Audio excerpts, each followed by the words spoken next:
(72, 82, and 93), we reflect on our role as treaty people and the need to live in respect and peace to show respect to the First Peoples who inhabit these lands and waters.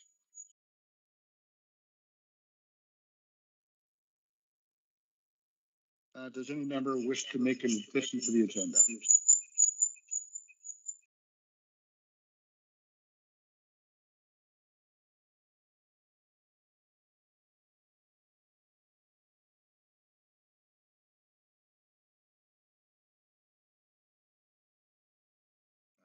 none. I'll read read the recommendation that we approve the agenda as provided.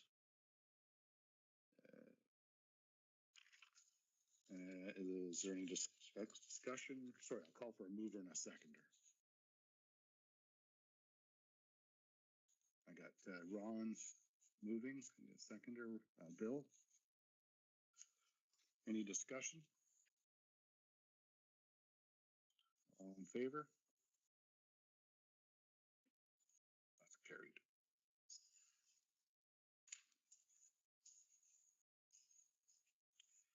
Does anybody have a pecuniary interest in relations to anything on the agenda?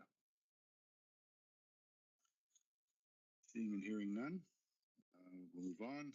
Minutes of the previous minute, August 5th, that the minutes of the Council Remuneration Committee meeting held on August 5th, 2025 be approved. Can I get a mover and a seconder? Ron moving, and then Bill seconding. Any comments or discussion on the previous meeting minutes? Ron has something? It just, it's very small under item number 2. Just needs to be a second N to the last of my name. Okay. Those will be amended. Any further discussion on the minutes? Seeing none, can I get everybody to approve those minutes as amended? All in favor? It's carried. Staff report. I think we're right on to staff reports. So the first staff report is a summary of the council remuneration feedback. That report COR 2025-032 be received for information. I'll ask for a mover or a seconder, and then we can have any discussion. I get a mover. I got Ron, a seconder, and Ann. Okay, I'll pass this over to the staff who want to present on the report.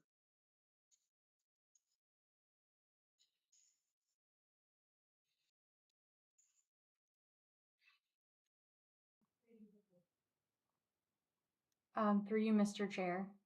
I don't believe there were any comments on the report, but the committee could defer to Jody with any questions they might have or any clarification that needs sought as a result of the report. Okay. Anybody have any comments or questions on the report?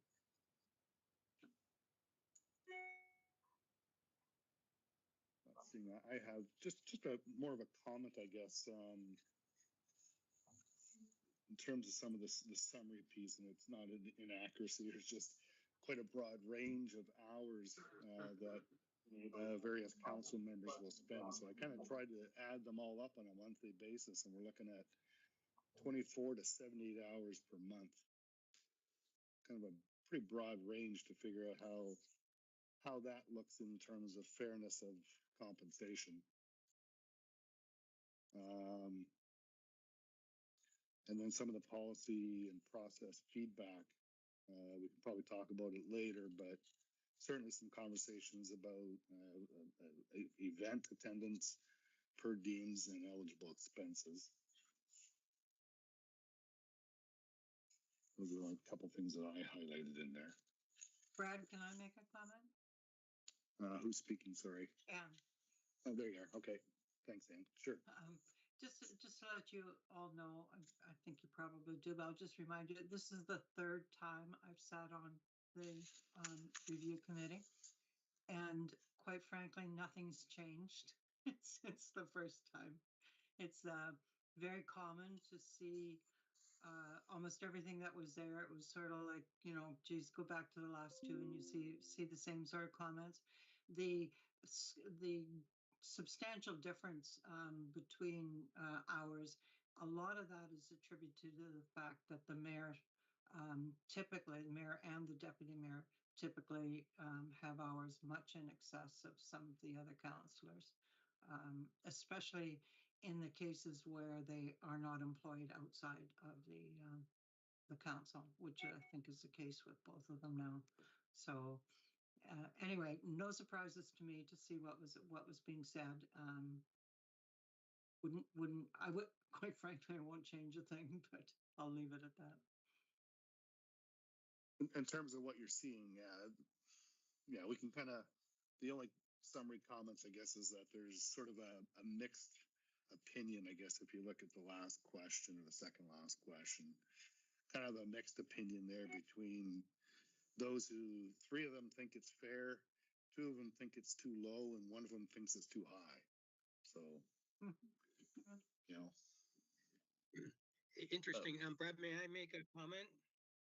Sure, absolutely, Bill. I looked at the compensation for I think it's the 10 areas that we looked at, Georgian Bluffs, Meaford, North Bruce, West Grey, and I noted that in terms of just the straight salaries for the mayor, deputy mayor, and councillor, ours are almost the lowest. There's two other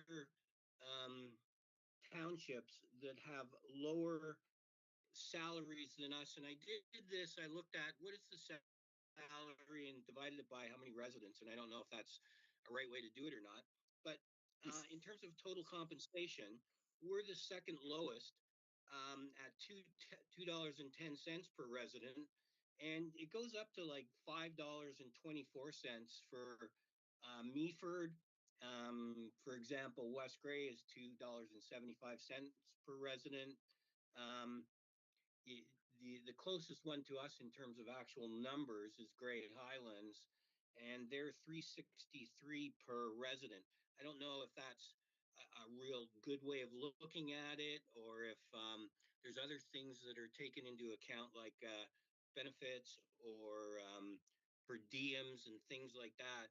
But I just wanted to note that further to your point, where there was a couple of individuals saying that they thought they should be paid more, and a couple saying either the same or kind of a almost not a theme, but people saying that they're doing this as volunteer. I just wanted to note for discussion or whatever we want to do with that, is that our numbers are low compared to the municipalities we compared to. Can I make a comment? Mr. Chair? Sure, Anne. Yeah. Bill, when you were doing that, did you recognize the fact that quite a few of the others, including, for example, Meaford, they're just straight salary. They don't have per diems.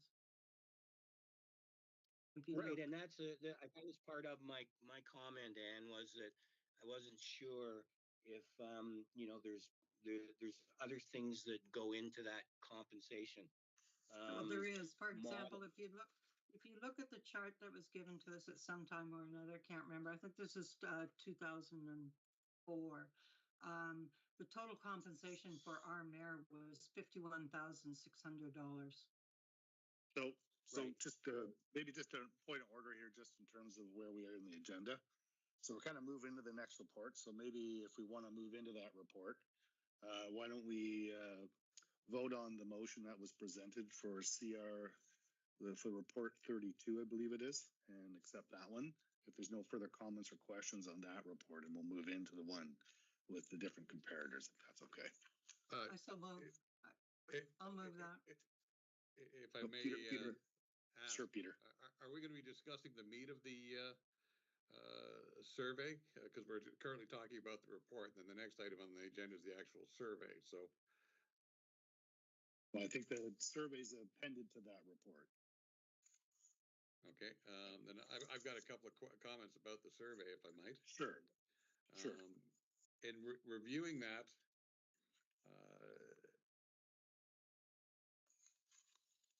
averaging out the number of hours that people are working, because there is a big discrepancy between certain members, and I understand the mayor and deputy mayor will have more hours by the nature of their jobs. We're looking at on an average of 28 and a half hours a month, 342 hours a year. So I think that's one of the things we have to take into account when we're looking at the compensation figures, is how much they're receiving for the number of hours worked, and kind of go from there. In the comparisons, when we get to the next section,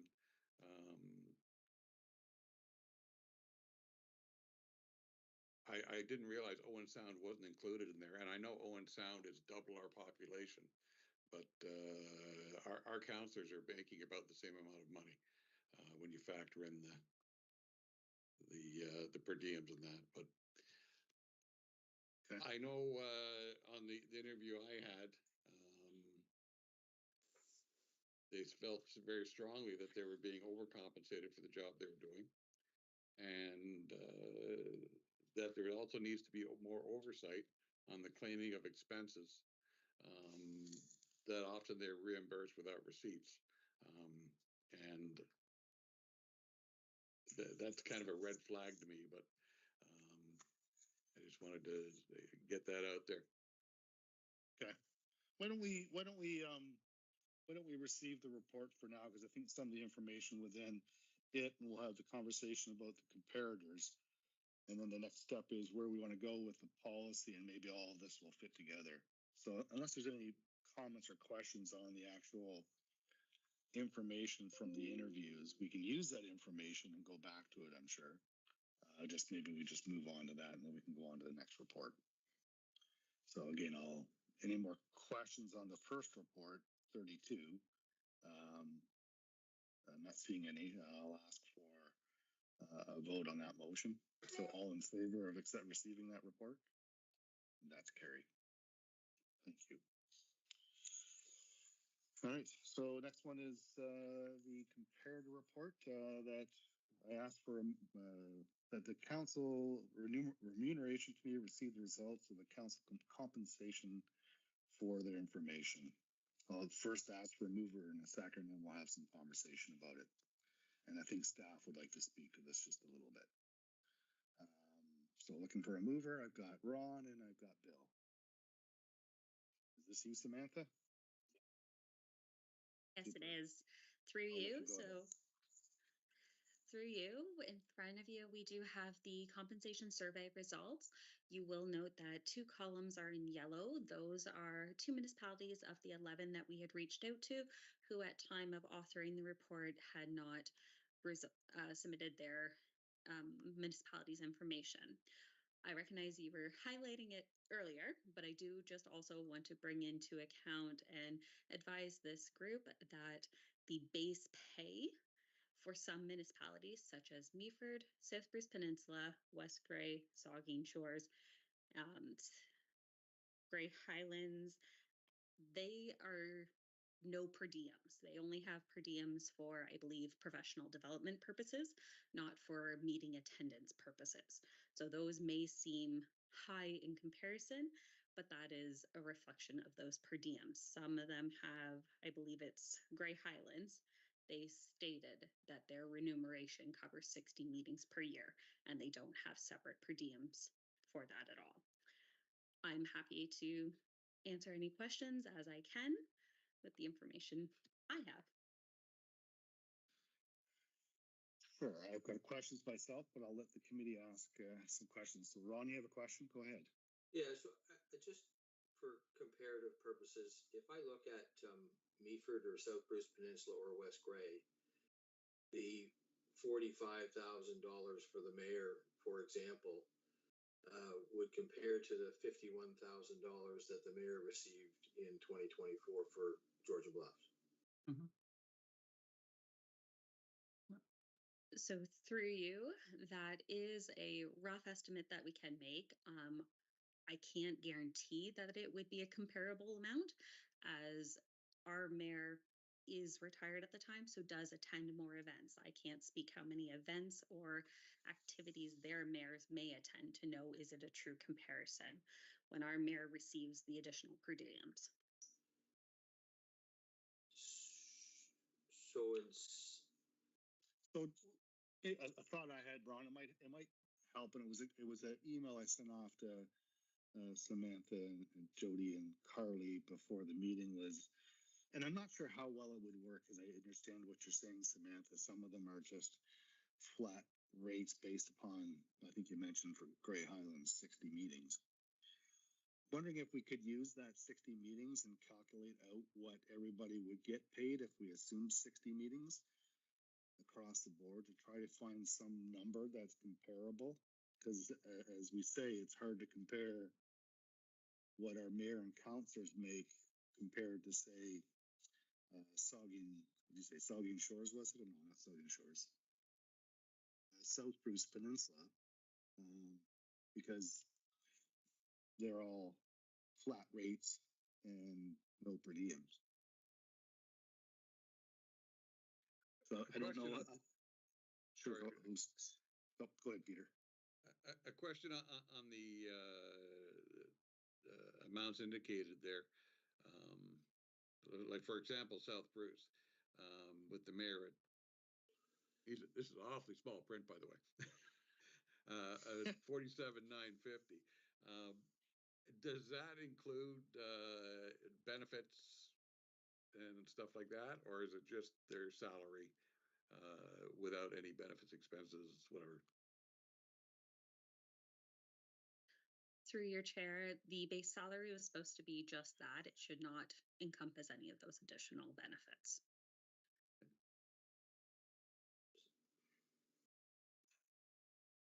So I have a question, Brad.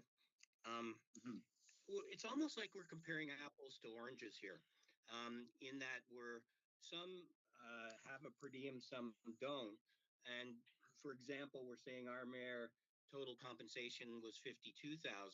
I think really to have a fair comparison, and I don't know if we can even get this, is we need to know what did the Meaford's mayor get as compensation for that year and compare it. Because when I look down the chart, it says annual budget allocated for each member, 2025 budget total 25,000. So I'm not sure what that means. Does that mean that you add $25,000 onto each counselor's salary because that's their budget, even though they don't have a per diem, they're still allowed that certain amount of money? So I don't know if we could get it or not, but I think the best way to compare would be, okay, our mayor was compensated 52,000 last year. What was the Meaford mayor compensated for? or sorry, what was the total compensation of the Meaford mayor and the other mayors too, to see if to see if it's a if it's a comparable number or not. Well, that 25,000 later down there, that's not a pay, it's not a compensation, it's a budget that they're allocated to go to professional development. So it's a pretty big budget. I don't disagree. Right, but we're including, but in our mayor's total compensation, don't we include that as well? Like where we got the number of 52,000? That won't be Isn't that- included, no, because that's to cover the expenses of the actual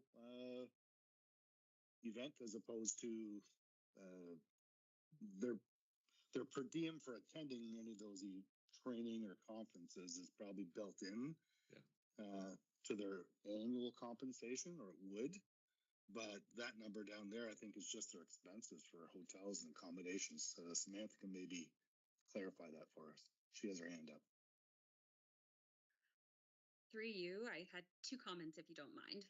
The 25,000, that's for professional development at Meaford, and it was reflective of the conferences, the costs associated with registering, attending, hotel accommodations, any incidentals that may occur, such as meals that are not included. The Meaford splits that 25,000 between their 7 members. A separate comment that I was going to make, by March 31st of each year, the treasurer must issue a report which outlines all of the compensation that had been paid to each previous year, throughout the previous year, to their members. Would it be beneficial for this group to have a summary of those links at least provided, that it would provide you with all of the 2024 compensation for your 11 comparators, assuming we can find the reports for all 11? I think it would be helpful to have the information, but I think, again, it's going to be one of those situations where, as you said it, Bill, where maybe we're still not comparing apples to apples, because some municipalities might have 60 meetings a year that councillors attend, and others might have 120 or something like that. So it may not be quite apples to apples, but it's good information, Samantha. That would be helpful to us. I'd be curious to see if we could work it out just based upon what a base salary is for some of these municipalities and what their per diems would be if we assume 60 meetings, and then work out for the other ones that don't have per diems, just use their base salary and see what that number looks like as a total. Is that possible? May I comment on that? Sure, Ann. I don't think you're going to get any more clarity. I think you're just going to mull it again, because we don't know. The reporting that, and Samantha does this all the time, the reporting that we try to get is reflected in this report. Some councils just aren't as thorough as we are in reporting things, or have as many meetings, or there's just so many variables. I don't think you're going to get any more clarity than what you have in this. I think it's easy to assume that these, we have to pick which ones we want to compare to, because some of them are just so far out. So I think we should go with what we have. Okay, Peter, you had a question? Yeah, I just got to say, when I kind of crunch these numbers up, looking at the councillors and taking their base salaries and their per diem, and excluding the one outlier that was about 50% more than the other ones, that would make their salary, if you combine the salary and per diem, 22,800 on average. So if you can compare that to other municipalities that aren't doing a per diem, it's in the ballpark for Meaford, 22,008 as opposed to 24,500. Where's the other one that's not doing a per diem? Grey Highlands, 22,500. We're right in the ballpark there. So yeah, you're right. Yeah, there's a few, quite a few around that 20 range. Yeah, so it's we could do the same with the mayor's salary. If we just take a look at her base salary at 21,448, and then the per diem is just about 18,000. So let's call that, 39.5 or 40,000 for rough figures. Then it's kind of easier to compare it across. So, Yeah, it might help if everybody goes back to the report, the March 31st, 2025, I guess it was, report Yep. that was sent out that breaks down This is the guy. all the compensation provided to our council. I think that's very valuable to sort of remind us of where we're at compared to others.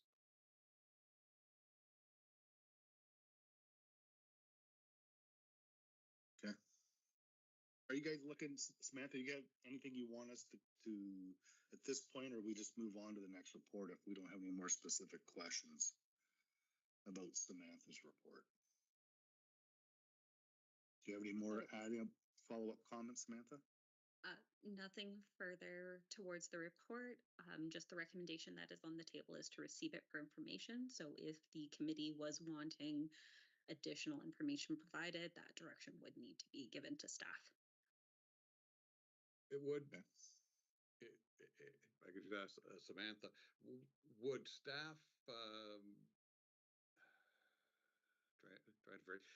if we were to discuss later going from like the per diem system that's on now to just a straight salary system,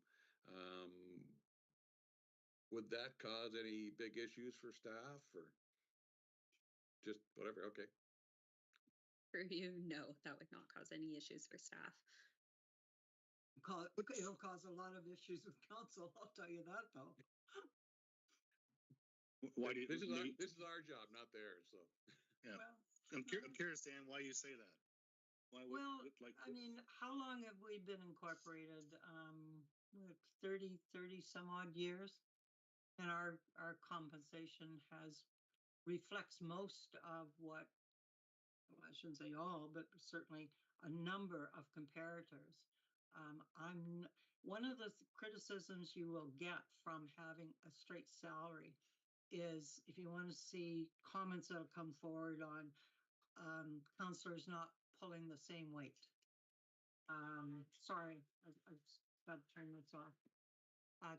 Councillors not pulling their same weight, and I think people tend to like, or our councillors tend to like the idea that there's some differential that will arise by what councillors sit on what committees, how often they attend events and whatnot. So I think there's a lot of risk that comes from going to a straight salary from a competition point of view between the councillors. It's my opinion. I just maybe just a comment to that. I think some of those municipalities will have what I'll call clawback clauses. Is the best word for it. That would, if someone's not pulling their weight and they're not attending council meetings or whatever, they get clawed back. I would think if we did, if this committee was going to recommend that we move to a flat compensation for council, that there would have to be some type of clawback clause in there if councillors not attending certainly council meetings for sure. And then the committee meetings would have to be distributed equitably. Now, I think, Ron, you had a question? Yeah, I'm going back to try and really compare in my own mind, and I'm looking at the 2024 compensation for Georgian Bluffs, and there's one big anomaly when it comes to your comment, Brad, about how many meetings they attend, and you got one councillor attending 67 meetings, almost twice as many as some of the other councillors. Is there a rationale behind that, or is that normal? Samantha more so than anybody else. Yeah, I'll turn that to Carly or Samantha for any clarity on it. Through your chair, just bear with me. I don't have the report in front of me. It may be partly due to any standing committees that individual is appointed to as well, because that would be reflected in that number. But I'm just pulling up the report. Yeah, thanks. While Sam does that, through your chair, I could provide some additional commentary as well. just about the process that occurs when we do those committee appointments. So oftentimes it's kind of done on a volunteer basis. And so we at times have council members reluctant to sign up for different committees, and some members end up, signing up for those additional committees. And it's not always an even balance between the number of appointments as well.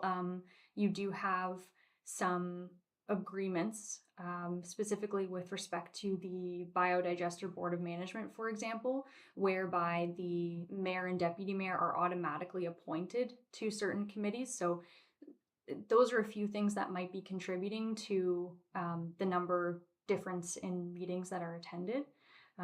As well, just an additional comment, there's a report on tomorrow's Committee of the Whole meeting, which sort of speaks to some of those council commitments, as well as a recommendation based off an analysis of the comparators that you've chosen to combine Committee of the Whole and council meetings, because based on those comparators, we're having a lot more meetings than some of our comparators are, who either don't have Committee of the Whole or have a combined Committee of the Whole and council structure. So pending the outcome of council's acceptance of that recommendation and their sort of feeling around that, our council might see a shift in the number of meetings that they're actually attending going forward.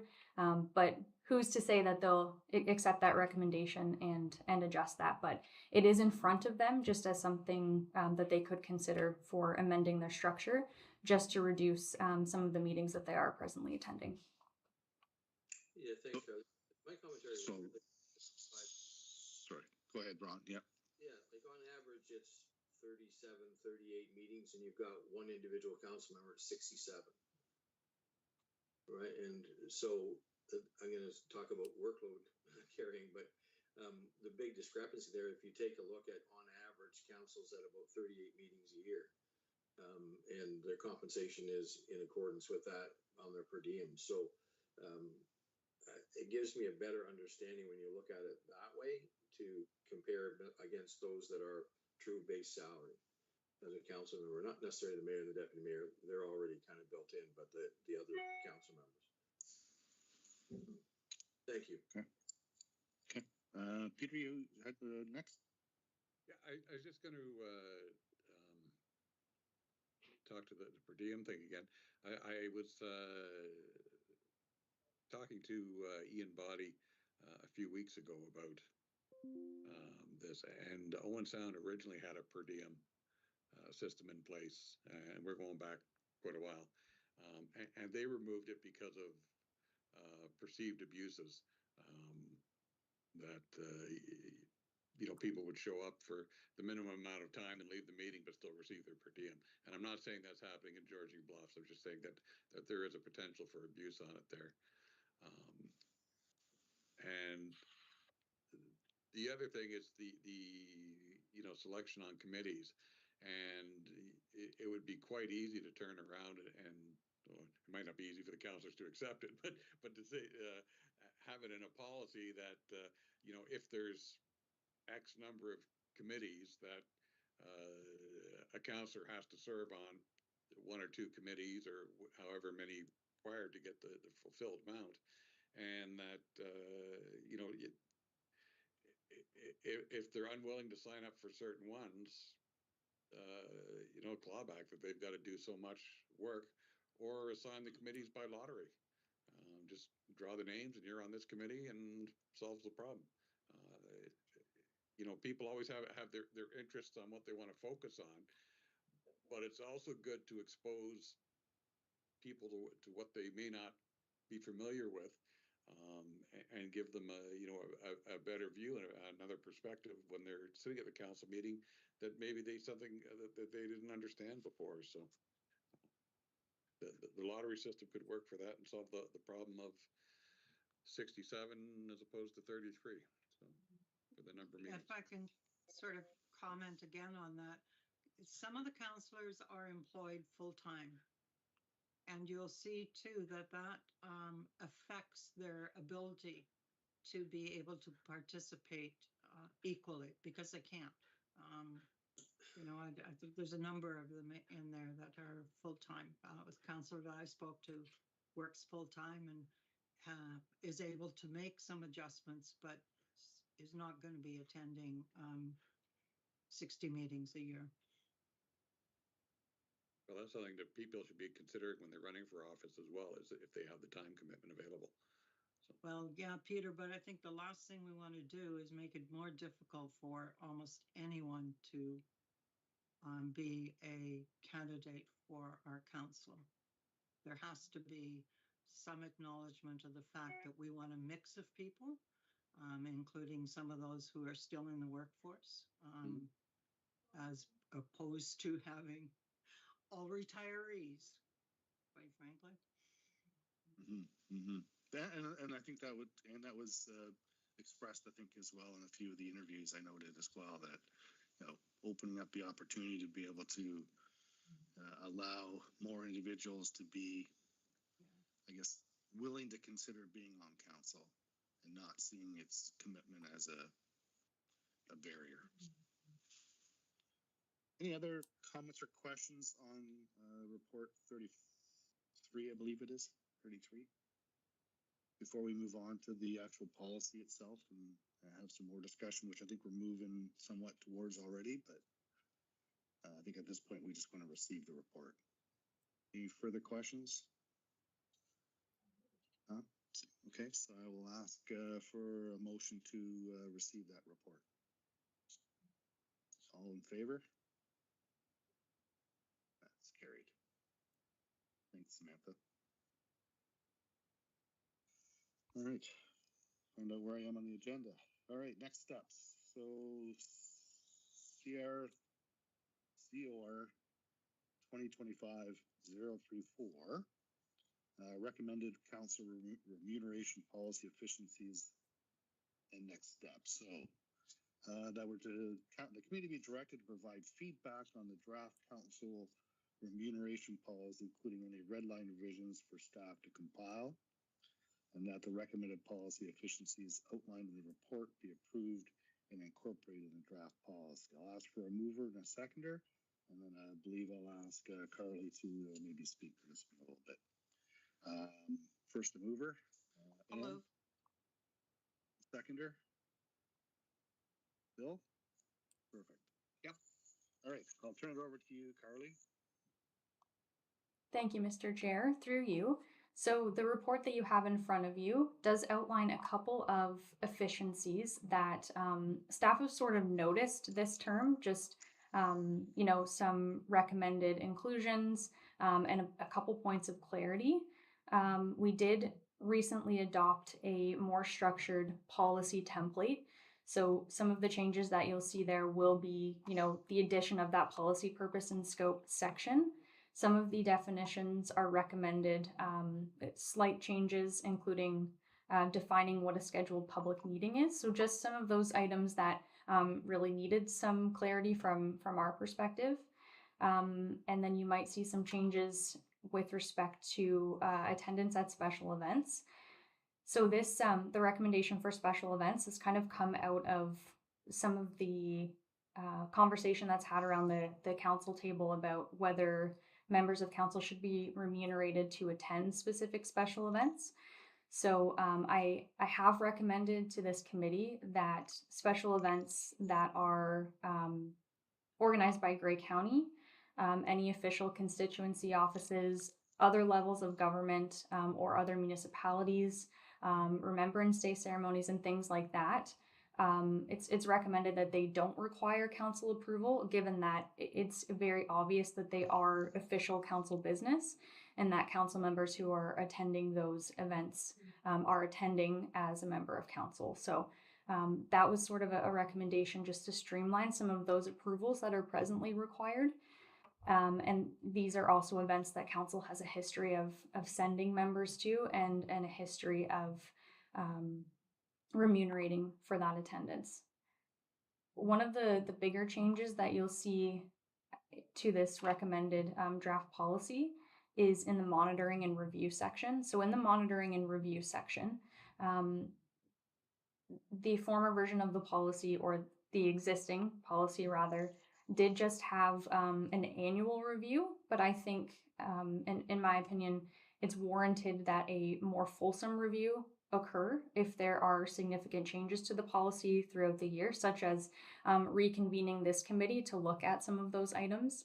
I think that makes a lot of sense given, council members are discussing their levels of compensation, and we convene this committee to achieve that purpose and to recommend policy. So I have included a recommendation that any big changes, adjustments to rate of pay, any increases to things like professional development, or allowances be reviewed by this committee, and recommended to council, as opposed to council undertaking that review themselves and then subsequently adopting that policy. So it's just recommended that it sort of be removed from council and put back into your hands if there's any major changes. Of course, small changes could be made by council, but this is just a measure of accountability I've built in to this draft. There are a couple minor suggested amendments, such as the sign off for expenditures, and just some clarity around what that annual allotment for professional development includes. And the treasurer had recommended an adjustment to mileage expenses to provide that travel thresholds are calculated on a one-way basis. So those are just some highlights of the recommendations that are included. The draft policy is presented for the committee's review, amendment or replacement. It's entirely up to the committee where they would like to go with the policy. Staff have just included this for your convenience and just to aid in that, to getting your work to the next step, and just sort of a working document that you can mold and form into your own. I'm happy to take any questions anybody has. Anne has a question. I want to go back to the very last paragraph on page 6 of 6 here. I do not understand why you are suggesting that this committee would be reconvened. I don't understand why you think that's necessary. Through you, Mr. Chair. So this committee does make recommendations based on the compensation levels for council. Last term, the Council Remuneration Committee had recommended a policy, and there were significant changes that were approved by council within the first year of the term. And so just as a good practice, some other municipalities do have the committee reconvene to review any recommended changes to the policy, just because it's sort of a conflict for council because they're discussing and voting on their own compensation levels. It's just it's more transparent if there's an external committee that is reviewing those, particularly when they are substantial changes that really do impact levels of remuneration that council is paid. So it is included in here just for the committee's consideration, but certainly not a requirement. It's just a better practice, and so I've included it here. But Carly, council approves or disapproves the recommendations. As you said, at the last term, within a year, they made some changes. Yep. What's the point, quite frankly, in other than for optics? What's the point in saying to council, if you are going to make changes, it's going to come back to the committee, because the committee does not have the authority to approve or disapprove what council has decided. Through you, Mr. Chair. Yes, you are correct. Ultimately, council would be approving the policy. It's just that to comprehensively review any suggested changes, that comprehensive review is better suited to be achieved by a committee such as yourselves. So a committee who is sort of external and who is doing that analysis and making the recommended changes. But if they don't, I mean, I go back to this again. If it comes to us and we decide, gee, we really don't like what you're proposing, it goes back to council. They don't have to act on our recommendation, right? it is their job to ensure that they are responsible for what they may be proposing. I don't know. I've always felt that we are here to review and to provide our opinion. We are not decision makers. If council decides that it's important for them to make adjustments to their compensation, I don't see why we would have it come back to us, quite frankly. Okay, thanks, Dan.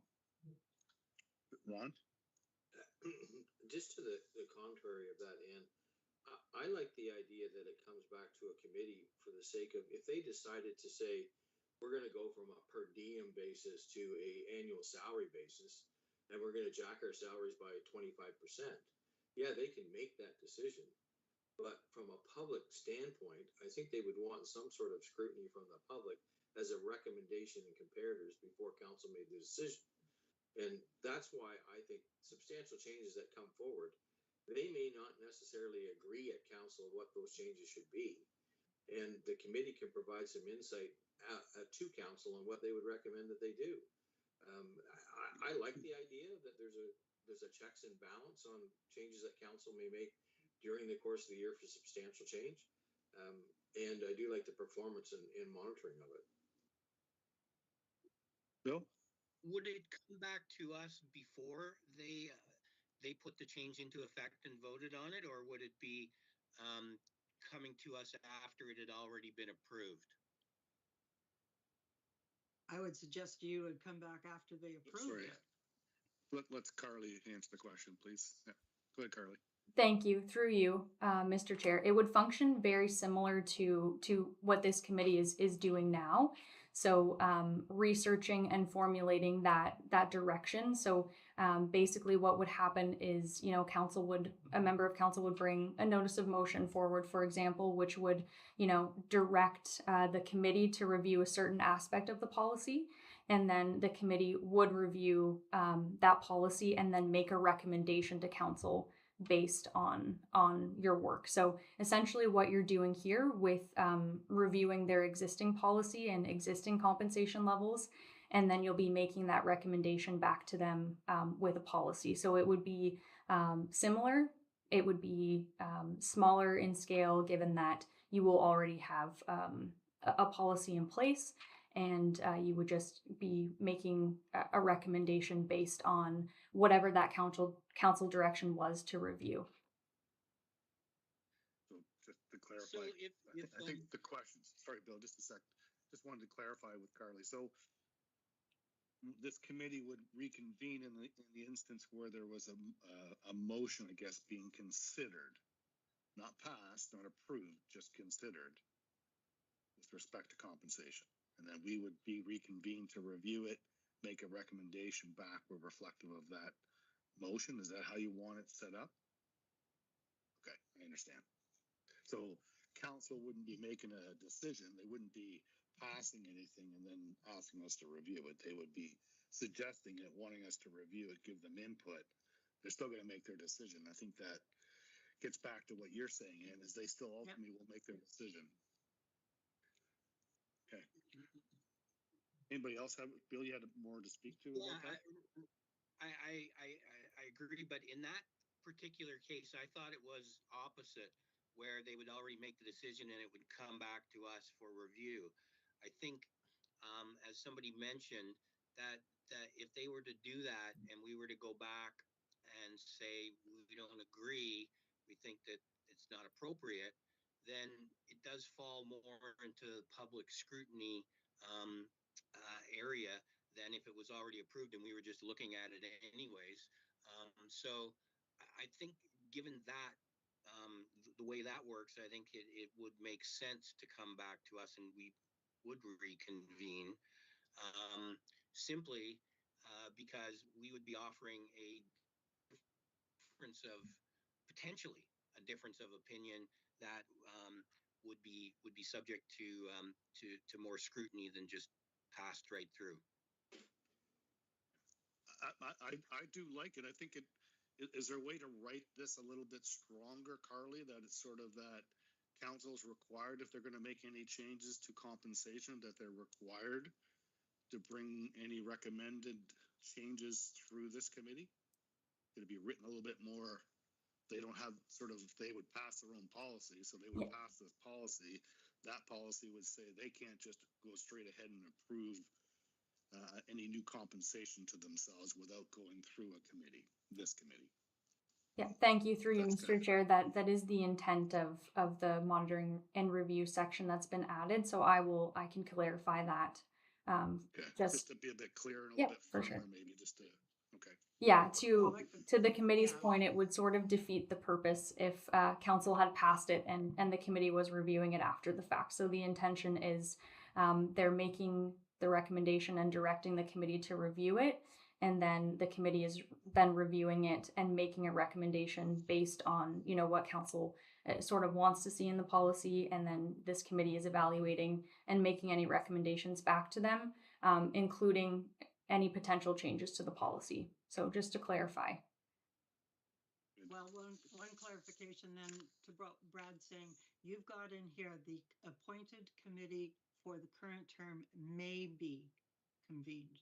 So if everybody wants to leave this in, excluding me, then it's got to be more than maybe. It's got to be, and I'm not so sure that we can insist with the council that they must have conveyed, referred to a committee, but Well, you to figure that one out. You can if it's in a policy, and so if it's written in the policy and they approve this policy, then they've approved their own policy. That's true. Suppose they yes. they can still waive their own policies too. They have that full right to do that as well. So policies only go so far as council follows them. The feedback is duly noted, and I'm more than happy to make those suggested revisions to strengthen that wording and clarify that. Yeah, because I don't think that the council would recommend something that they weren't intent on, and I wouldn't want to get into a tussle with council about, well, we've got a motion, we don't all agree with it, and but somebody wants to make this change, so you decide. I don't want to do that either. If it comes from council, it's got to be a very clear direction from council that this is their intent. I mean, I don't see it as a tussle. I see it as an opinion from the committee on what they're proposing. I don't see that as a tussle because in the end, they can always ignore our recommendations or whatever we put forward. But I think that it's a value to be able to do that for the committee, and I don't think they should be upset if they get a contrary opinion. I think they should take that into consideration and discuss that, and then determine how they want to proceed. Thanks, Bill. So I'm going to suggest just to maybe to try to give some direction for staff here in terms of this. Let's just sort of, for now, let's park what we're going to do about the overall compensation, so the dollar side of it. In terms of the recommended changes that Carly's made in the policy so far, does anybody have any other concerns, comments with what's been sort of, we'll call it redlined? I have one question of Carly or Samantha. It's under travel allowance, the expenses that can be reimbursed for breakfast, lunch, dinner, etc. Have those, I can't remember, so someone would remind me. Did we amend those 4 years ago? Did we make changes to it? And then I guess is this the same rate as employees are reimbursed at, or should we be looking at, I mean, everything's gone up in the last 4 years. Has this gone up too? So that was my question. Thank you, Mr. Chair. Through you. I'll start and then I'll invite Sam to provide some additional context. From my recollection, 4 years ago, the committee did slightly increase the rates that you see here, but I'll let Sam answer the remainder of the questions as our resident expert. Through your chair, so yes, I can confirm that the committee at the last time it was convened did increase the rates. Breakfast used to be 15, it's now 20. The lunch used to be, oops, sorry, it jumped on me. Lunch used to be 20, now it is 25. Dinner used to be 30, now it is 35. Incidentals used to be 10, now it is 15. So those all did jump by $5 during the last committee's review. And yes, these are the same amounts that are provided to staff. Does that help, Ann? Any Yes, follow thank up you. that? Okay. Can I maybe just jump on Ann's comment there? I don't, maybe I'm not understanding what an incidental is. What's an incidental? For you, the incidentals had been used for if they had internet that they had to pay for in the room, or internet was not included as part of the conference. Mostly it is. I have not reimbursed incidentals since I've been at the township. Thanks for that. So maybe I think it would help if there was something defining what an incidental includes so that someone doesn't misconstrue what's included in that. On the travel allowance piece, so a bit of clarification for me because I've seen it both ways. So if a member of council, do they have to submit receipts for each of these items? Like, so if they had breakfast and it was $19, they submit a receipt, or they just receive $20 to cover their breakfast, and they could go and have breakfast for $5 but still get $20. Through you, we do require the receipts to be submitted. Okay, and there's just a limit. So really, these are limits as opposed to. Okay. Yes, they are limits. Okay, thanks. I think that might help in that next paragraph just to clarify it, because it sort of says afterwards that all amounts more than the daily limit are subject to council approval, and all travel reimbursements must be supported by receipts. Maybe a separate sentence, just get rid of that end and just say, period. Daily limits are subject to a council approval, and all travel reimbursements must be supported by receipts. It'd be clearer for me when I'm reading this. Does everybody understand what I'm getting at? No, sorry, would you say that again then, Bill? Which paragraph do you want amended? Or Brad, it's the sorry. paragraph right after the list of the rates. Okay, So yeah. so it says the daily maximum travel allowance is $95, which I guess is those numbers added together. Amounts more than the daily limit are subject to council approval, and all travel reimbursements must be supported by receipts. All I'm saying is if to me, I'm reading it as if you're above the daily limit and you have to get council approval, but you also have to give, when you're above the limit and you've got council approval, that's the only time you have to give travel reimbursement must be supported by receipts. So if you just said amounts more than daily limit are subject to council approval, period, get rid of the end and then just say all travel reimbursements must be supported by receipts, it would be a lot clearer. That's fine. Thanks. Okay. Good. Yep. Okay.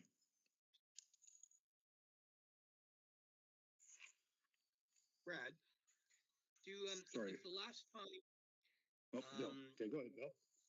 sorry, if the last time the dollar values were reviewed and increased was 4 years ago, there's been significant increases in the cost of food since then.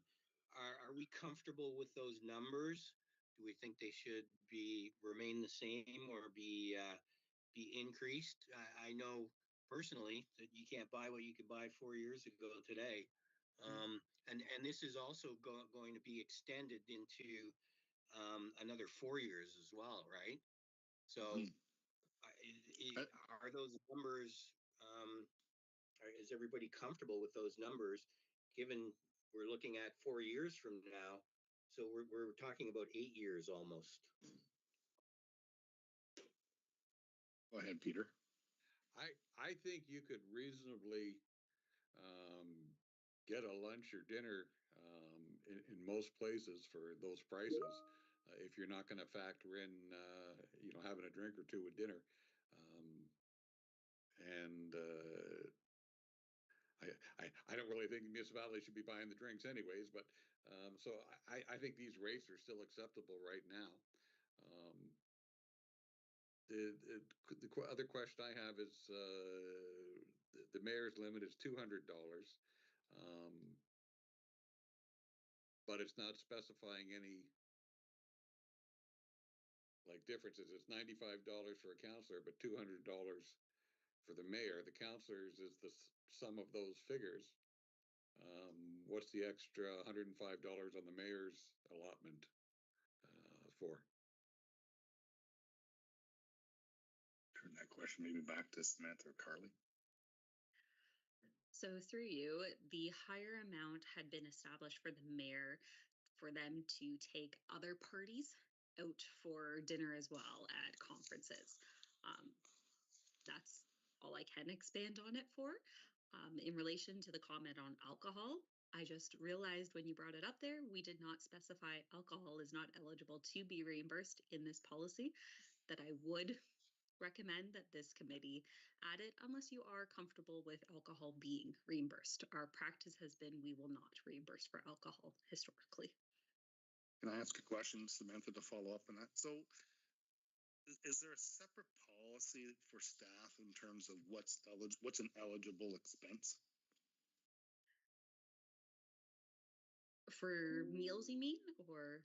Well, similarly for staff, like is there, rather than having a policy for council and a policy for staff, is there one that kind of covers both? Where you could incorporate that? No? Okay. Unfortunately, at this time, no. Staff have just turned to the council as it had established the rates previously. So to avoid having two separate policies, we directed to the council one. Okay. Most municipalities I'm aware of have moved towards non-alcoholic beverages. Alcoholic beverages won't be covered as part of this expense. All government agencies have that exclusion. That's, I thought, well, I didn't realize it wasn't in our policy, but it should be. Yes. Yeah. Not all of them do, but you're right. There's a move that way. And do all expenses require receipts? Yeah. Okay. Go ahead, Ron. I just want to come back to Bill's comment about are those rates appropriate for meals and so on. And I really question the lunch and dinner rates. When you put taxes and gratuity on top of the bill, you'd be hard pressed to get lunch for $25, adding another 25 to 30% on top of the lunch bill. And the same thing with dinner. Breakfast, I'm fine with the 20. I just think lunch and dinner would be a hard press to come within the $25 if you're going to do taxes and gratuity on top. And even if you had a non-alcoholic beverage, so if you had a pop and a meal, and remember, these rates aren't. I mean, sure, if you went to McDonald's and had breakfast at McDonald's and lunch at McDonald's and dinner at McDonald's, you'd be fine. But when you start looking at it from a standpoint that most of these conferences are in larger centers like Ottawa and Toronto, and $35 for dinner doesn't get you far in Toronto for dinner. No, it doesn't. I would like to see the numbers 35 and 50, which gives them flexibility. Because dinner, if you go for dinner and have a non-alcoholic drink and put your tax and gratuity, you'll be $50 easy without alcohol. I agree. Brad, can I make a comment? Sure can, man. From someone who worked in policies and procedures for very large corporations, one of the thoughts that people always have is that you have to eat somewhere. So really, and I'm not adverse to increasing these because I increased them last time, but you got to remember too that some people will say, well, we're trying to compensate you for the extra expense that you're having because you are not at home having your meal. So that could be something to be said, but I support Ron in saying let's move these up for those particular two items. So it was 50 for dinner and sorry, what was it, 35 for lunch, Ron? Yeah. Okay. Anything else on travel allowances? I think we can put a motion together for that right now. Carly, we can. And make a, so Ron, you want to move that? Yeah, I'll move that. Anne, you want to second it? Sure. Yeah. Okay. All those in favor of making that, oops, sorry. Peter, do you have a comment? I was just gonna say, at the same time, should we be boosting that daily maximum travel allowance to $120 to compensate for the increases? It would have to Good for you. adjust it. Yeah. Yeah. Yeah. Good catch. Yeah. Yeah. We'd adjust that as well. Yeah. Okay, so all those in favor? That's carried. And Samantha said she's going to include there in here somewhere that alcohol is not a reimbursable expense. So. Right. Right. Do you need a motion for that, Carly, or?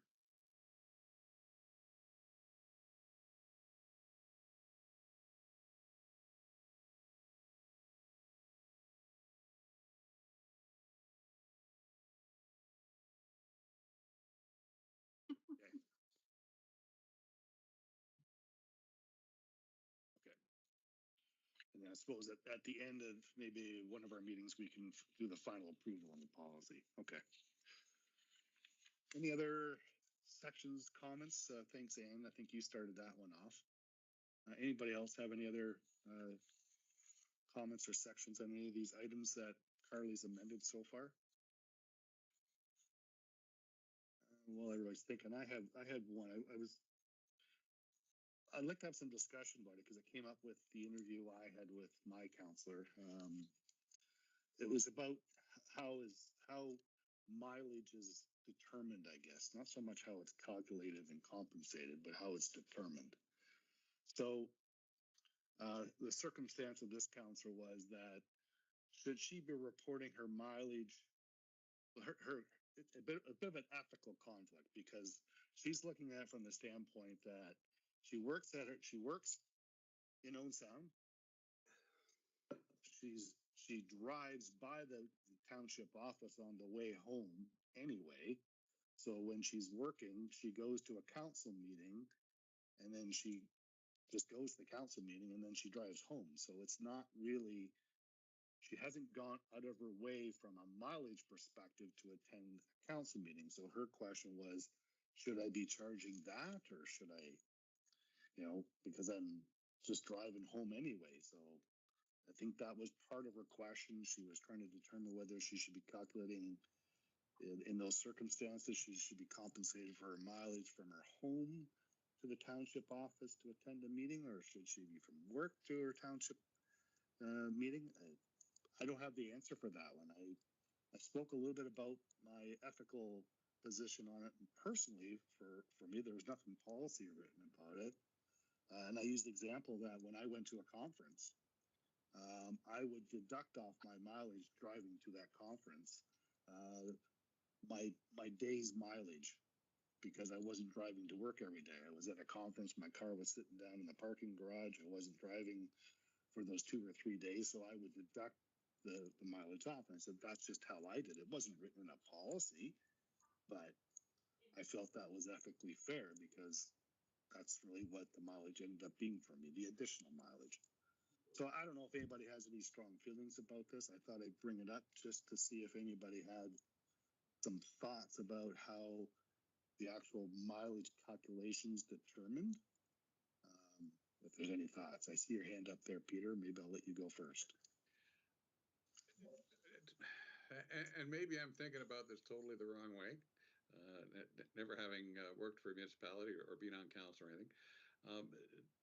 To me, your regular driving to and from work or driving to and from a council meeting or something, to me, that wouldn't be incurring mileage. I would assume the mileage is more for when you're going to some kind of event or traveling to something within the municipality for an event. separate from a council or committee meeting that is basically at your place of work. So I don't know if there's, I'm way off on that one, or if we just need to clarify things, or. Well, I think I'll get it clarified through Carly and Samantha, but I do believe the way they're saying is that all council members are paid compensated mileage to attend the council meeting or any meeting. And I believe well, it depends on how they all do it, but I guess I would assume the fact it would be from their home to wherever the meeting is. Most of them would be at the township office, but some of them might be at other locations such as the Grace Alba Conservation Authority offices. Is that correct, Samantha? Through you, yes.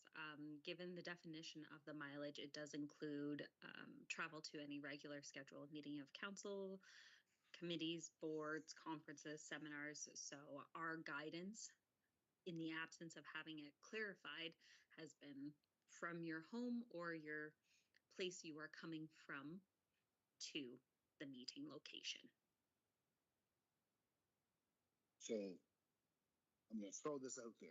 I'm not expressing an opinion here, but I've heard other people, the public, state to me, why are councillors compensated for mileage? Because if any one of us goes to work, we don't get compensated for our mileage to go back and forth to our jobs. So why is a councillor? I'm throwing it out there. I have an opinion, but that's a thought. It's kind of where I think you were going, Peter, a bit.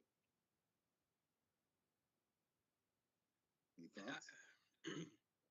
Sure, Bill. Yeah, Brad. Yeah, I agree with you. I think that's part of the job and part of what they're getting their salary paid for. And an example I'd use is for the person who's coming from Owen Sound to the meeting. Well, what if that day their job took them to Collingwood? Would they charge from mileage from Collingwood to the council meeting? I don't see. I personally don't see why they should be compensated to drive to work. I mean, I was never in my years in private industry compensated to drive to work. I was compensated to go to a meeting. I was compensated to go to conferences if I had to drive, but I can't recall my boss ever saying, "Well, Bill, we're gonna pay you to drive from your home to our office." So I agree with your thoughts on that. Going back to I'll just easily say I agree too. Yeah, I've never been compensated to drive to work, so. It's interesting though. I think I'm just trying to look at that summary sheet again. Let's see, mileage. Was it listed on there, Samantha? Yeah, it is. There's some big numbers there. Oh, there's. But it's the mileage rate, but it doesn't say whether they're actually compensated to go to meetings or not. It just says the mileage rate, which every municipality has a mileage rate. Doesn't mean that you're compensated. Is there a way we could get that information, Samantha, is to find out if all these municipalities that we're comparing to pay councillors mileage to attend meetings, particularly at the township office? Through your chair, we can ask the question of the comparators. I can't guarantee how quickly we'll get answers, but we can definitely ask. I know for the two municipalities, two other municipalities that I worked for, they did compensate for mileage. So you attended a meeting, you got paid the mileage to come to that meeting. The one municipality, they did not. They only compensated for you for mileage if you were driving outside of the municipality for work, for the municipality's purpose. So, for example, if I could even use Grace Alba as an example, but let's just say you had to go to a meeting at the Gray County office, for example, you could get mileage to go to that meeting because it's outside of the municipality. I'm just showing as an example. That's how they set it up. There was a little bit of grumbling from council when that was brought forward, but so, and that was Mapleton, that had a policy that way. They didn't get mileage to come to meetings. Every other municipality I think I've been to, they always paid a mileage. you would submit your mileage and for attending all the meetings, even if they were in your municipality. Well, But- what's the current practice when mileage claims are submitted by councillors? Are they compensated at this time if they claim mileage to come to the council chambers? Through your chair, yes, they are. If they are coming to council chambers, they are compensated their mileage to get to the meeting location, being chambers, and back home. So then the question that was asked of you, Brad, is that yes, they are. If they claim it, they're going to get paid it. And the question, I guess, to this committee is that an appropriate practice or not? I guess it's collectively, it becomes part of their overall compensation, right? So Brad, taking that point, I think that going to the council chambers for a meeting is different than being selected or put on a committee and then going to a meeting outside of the council chambers. I think what I was referring to is strictly from going to a meeting at the council chambers should be separate from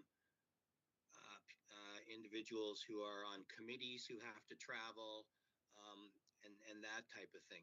So I think it's fair to say, your salary encompasses you coming to work, but if you're put on these extra committees and you have to travel, then I think it would be reasonable to put mileage in for compensation. Okay. That'd be my thought. I like that, what you're saying that Mapleton did there, where it was, if you're traveling within the municipality, you're not compensated, but if you have to leave the municipality, you are compensated. That sounds like a fairly simple way to work it there. Yeah. Yeah. So I wasn't trying to suggest as an example, but It's a good example. I know it was raised, and I just thought I'd bring it to it, and we can park it for now and give it some more thought in terms of how we want it, or if does the committee want to give some direction at this point on mileage, or? Well, I don't want to be the one or the committee that tells councillors that we're going to change something that's been going on for a while. So if we're going to do that, I think we need a pretty good reason for it. Okay, go ahead, Ron. Yeah, I hesitate in supporting that only for the fact that there's a lot of items that come on council agenda that are property specific, and councillors may want to travel in the municipality to look at it. And if you take the per diem for mileage away, does it discourage them from going out and looking at the issue because they're not getting compensated for the mileage? They're not getting compensated for the time that they're going to look.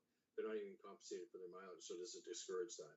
And there's a lot of those that we heard in the interviews that they go out and look at agenda items or deal with public with regards to specific issues. So I hesitate about taking that fee away. If the staff had to go out and deal with a property owner, they would get compensated to go from the municipal office out and back. Going to and from the council meeting, that to me is a tough one. But I wouldn't want to discourage it to say, hey, you can't travel inside the municipality to deal with an issue that may be on your agenda. Okay. Maybe So what we could do is sorry, go ahead, Bill. Sorry. I just like to clarify my comment.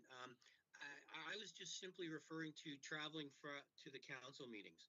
I didn't mean, and I didn't want it to be misunderstood that they shouldn't be able to claim for mileage within the township. Simply to Ron's point.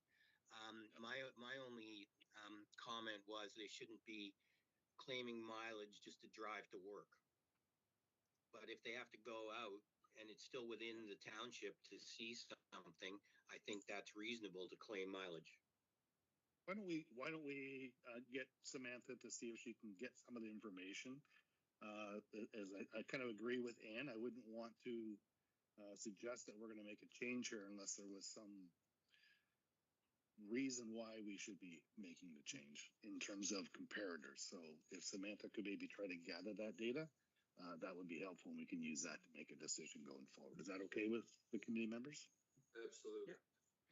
Okay, Sure. super. Okay.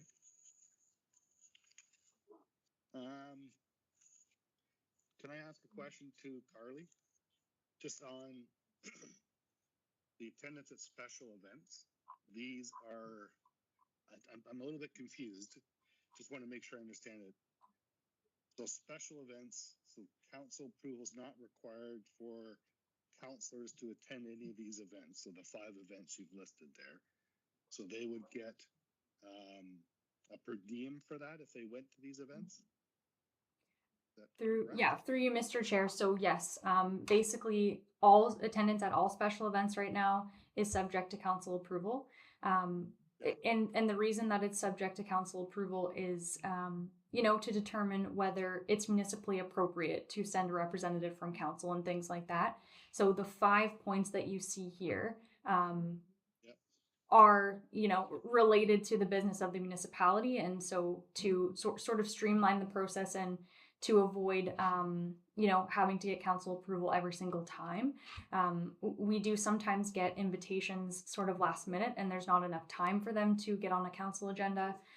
So instead of going through the trouble of having them approved after the fact, sometimes payment is just foregone, and things like that. So the list of 5 that I've included here are event types that council has approved compensation for, and has a history of doing so, or has a history of sending council representation, or just in general are put on by other levels of government, including the county, other constituency offices, and also the province at times has award ceremonies and things like that. So the 5 that I have categorized here just makes sense from a process perspective to not require council approval. So these would automatically be pre-approved for attendance.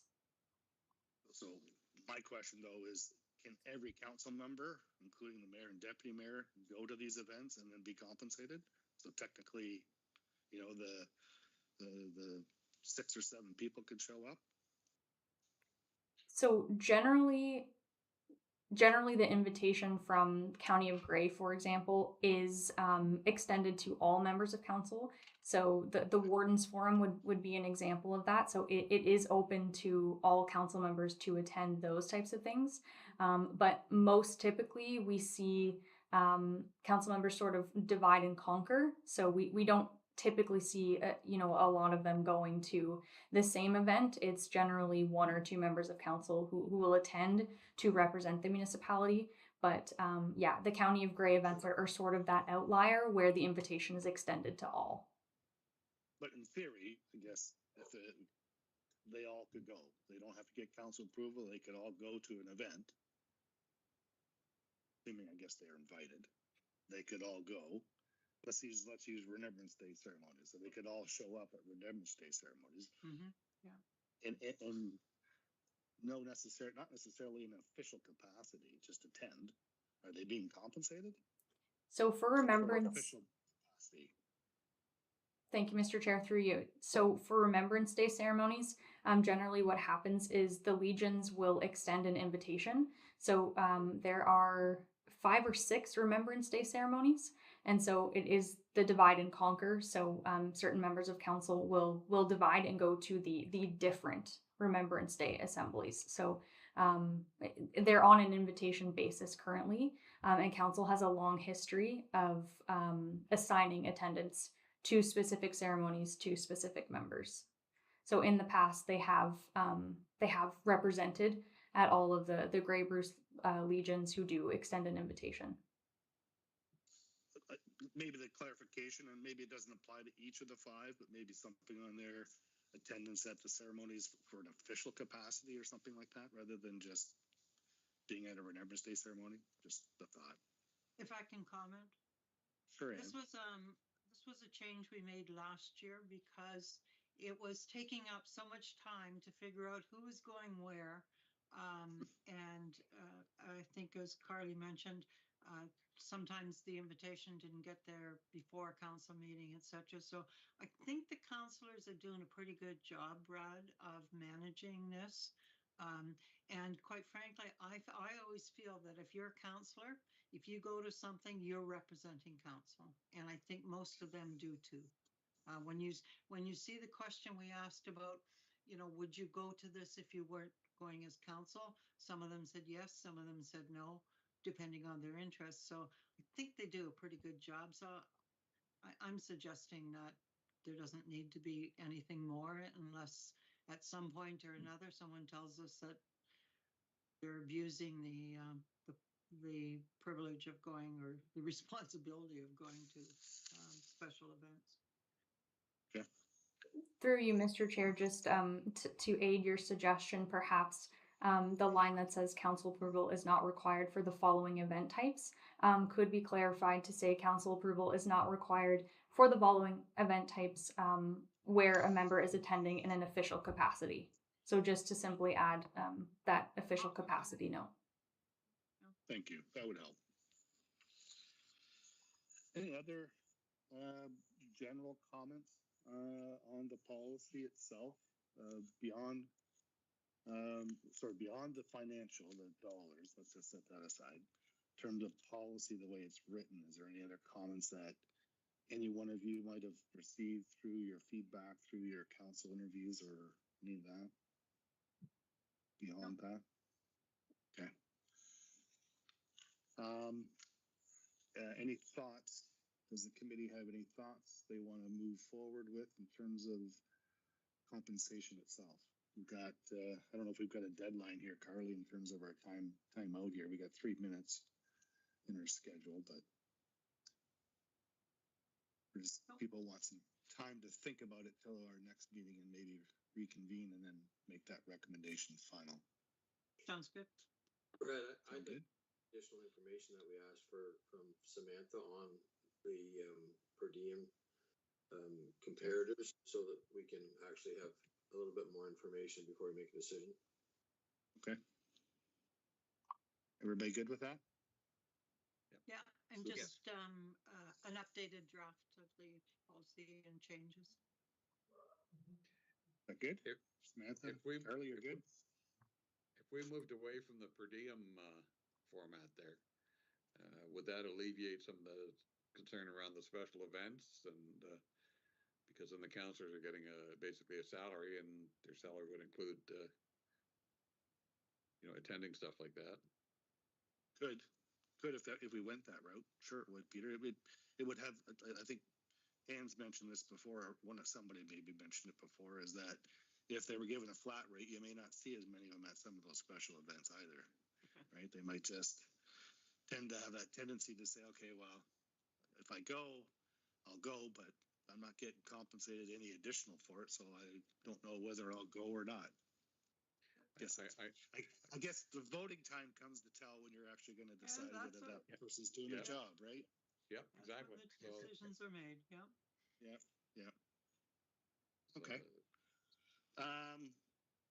Unless there's anything else that anybody wants to make on the last report there, 34. Any final comments, questions before I ask? I'm not sure how we want to modify this recommendation, Carl. We've given you some feedback, but we do want to see a revised version and some additional information. And can we get bigger print? Yeah, and bigger print. Yeah. Is that good with everybody? Yeah. Mm-hmm. Can I get a mover or a seconder for that? We got Ron moving. I got Peter seconding. Any final comments, thoughts before we make that motion? Just a comment, Brad, to Carly and Samantha. Thank you very much for all the work. That's some heavy lifting for us to be able to have the information. Thank you. Yeah, there is a lot of work. Good job, have guys. Another meeting date? Let's just get this motion finished first. So all in favor of that motion? That's carried. Thank you. We have no unfinished business, no new business. Moving on to our next regular meeting. What would be a reasonable date? I'm going to be out of the country for the next 33 days. But if there was a meeting set up, I'd make my best efforts to try to attend. It would just depend exactly on what day it was, but I could probably try to attend it remotely. Any thoughts on a date people want to try to meet? We're still trying to shoot for the end of October, right? How many more meetings do you think we need, guys, before we'd actually have to present to council? What's the meeting at the end of October? Last meeting of council in October? So, So sorry, Ron, go ahead. yeah, I was just thinking that we've got the policy, I'm gonna say established, subject to refinement. The last piece that we have is the next piece, which is the compensation itself in dollar numbers. So I'm wondering, if we went towards the end of September, like that last week of September, would that work for everyone to give us the time to put it in place, meet the council agenda for the end of October? More of a question for Carly, probably more than so than anyone else. I'm not sure what your lead time is for council reports. Thank you, through you, Mr. Chair. I do have the date of September 30th, which is a Tuesday, wide open for myself. So I could accommodate a meeting on that date if it did work for the committee. At the same time, 3 p.m.? Or anytime. Just whatever the committee feels is suitable. 3's good for me. 3's good for me. Yep, I'm fine. Through you, Mr. Chairman, I do have a medical appointment that day in London. It's at 10 o'clock in the morning. I hopefully be back by 3, but if not, I'll be in the car coming back and I'll try and assist that way. Okay. Sounds good. Okay. We'll set it for September 30th at 3 p.m. Does that work? Yeah. Yep. Okay. All right. Other than that, looking for motion for meeting to be adjourned. Time being, I got 4:32. I get a mover, Ron, seconder, Peter. All those in favor? That's carried. Thanks, Samantha. Thanks, Carly, again for all your work. Thanks, everybody. Have a nice evening. We'll see you at the end of September. Yeah. Thanks, Super. bye. Thanks, guys.